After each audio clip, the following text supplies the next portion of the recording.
Hello बच्चों, चलिए प्रश्न को पढ़ते हैं। प्रश्न में दिया है नाइट्रोजन, पोटेशियम, मैग्नीशियम की न्यूनता में क्लोरोसिस सर्वप्रथम डैश पत्तियों में दिखाई देती है, जबकि सल्फर व एव कैल्शियम न्यूनता में सर्वप्रथम पत्तियां प्रभावित होती है। तो इस प्रश्न की मुख्य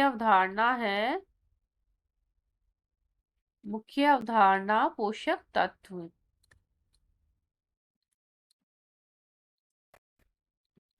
मुख्य अवधारणा पोषक तत्व। तो पोषक तत्व क्या होते हैं? ऐसे तत्व होते हैं जो पादपों की वृद्धि व विकास के लिए आवश्यक तत्व होते हैं। आवश्यक तत्व। और ये आवश्यक तत्व जो होते हैं वो दो प्रकार के होते हैं। एक तो होते हैं लघु तत्व, एक होते हैं वृहद तत्व। तो हमारे प्रश्न के अनुसार सोडियम, पोटेशियम व मैग्नीशियम के जो न्यूनता के लक्षण होते हैं, न्यूनता के लक्षण सर्वप्रथम हमारे पुरानी पत्तियों में दिखाई देते हैं। न्यूनता के लक्षण पुरानी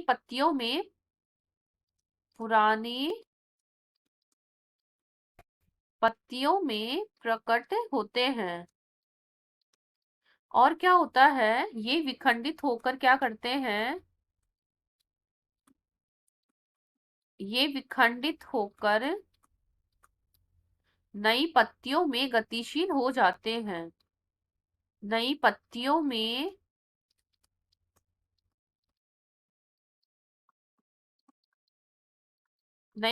में गतिशील हो जाते हैं। क्योंकि पुरानी पत्तियों से तो इनकी कमी हो जाती है, तो ये पुरानी पत्तियों में इनके लक्षण प्रकट होते हैं। लेकिन ये क्या करते हैं, बाद में जब ये गतिशील होते हैं तो विखंडित होकर नई पत्तियों में चले जाते हैं। लेकिन कुछ तत्व ऐसे होते हैं जो कि अगतिशील होते हैं। कुछ तत्व अगतिशील होते हैं। जब तत्व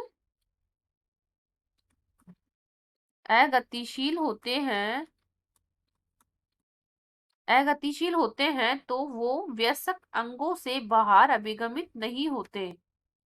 तो वह वयस्क अंगों के बाहर अभिगमित नहीं होते हैं। अभिगमित नहीं होते। तो इनके न्यूनता के लक्षण हमें किसमें दिखाई देते हैं? न्यूनता के जो लक्षण होते हैं, न्यूनता के लक्षण वो हमें दिखाई देते हैं। वो दिखाई देते हैं हमें नई पत्तियों में। नई पत्तियों में। और वो इसके लिए कौन कौन होते हैं इसमें? वो होते हैं सल्फर व कैल्शियम। तो हमारे प्रश्न में यही पूछे हैं कि नाइट्रोजन, पोटेशियम, मैग्नीशियम के न्यूनता के लक्षण तो हमारे सर्वप्रथम पुरानी पत्तियों में दिखाई देते हैं, क्योंकि इनकी जो तत्व होते हैं वो खंडित होकर गतिशील होते हैं। ये तो नई पुरानी पत्तियों में इनका लक्षण प्रकट होता है और ये खंडित होकर नई पत्तियों में गतिशील हो जाते हैं। लेकिन कुछ तत्व ऐसे होते हैं कि जो कि अगतिशील होते हैं, तो वो वयस्क अंगों से बाहर अभिगमित नहीं होते हैं और इनके न्यूनता के लक्षण जो होते हैं वो पुरानी पत्तियों में दिखाई देते हैं।